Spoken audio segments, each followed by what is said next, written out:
গরিব মানুষ না আমরা, ভ্যান রিক্সাই চালাই, ভ্যান রিক্সা চালা খাই, তা দ্রব্যমূল্যের যে দাম, আমরা কম্বল কিনবো কেমা। এলাকার মানুষের কাছে খুব ভালো হয়েছে। হ্যাঁ, এরকম মানুষ থাকলে এলাকার লোকের খুব উন্নয়ন হবে, ভালো হবে।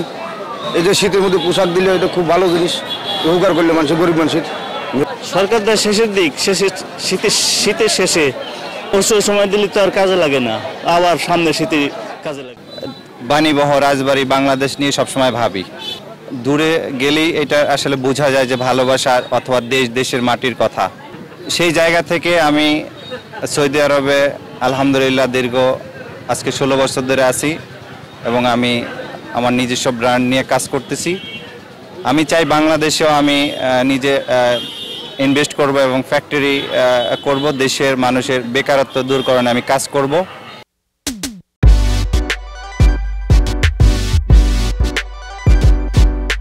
যখনই আমি দেশে আসি তখনই আমার খুব মানুষকে দেখে খুব কষ্ট হয় যে বাংলাদেশে এখন 2.5 কোটি বাংলাদেশি এখনও বেকার এবং 30 লক্ষের উপরে এডুকেটেড যারা আছে যুবকরা, শিক্ষিত যুবক।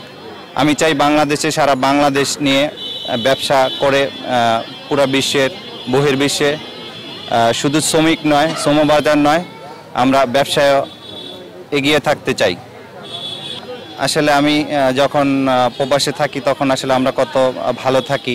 শীতের সময় আমাদের ঘরে কম্বল থাকে, গরমের সময় আমাদের ঘরে এসি থাকে, কিন্তু যখনই দেশের কথা চিন্তা হয়, মনে হয়, তো তাদের ঘরে মানে একটা কম্বল কেনার মতো তাদের সামর্থ্য থাকে না। আসলে সেই জায়গা থেকে আমি দীর্ঘ 5 থেকে 6 বছর ধরে প্রতি বছরই আমি এইভাবেই কম্বল বিতরণ করে আসতেছি।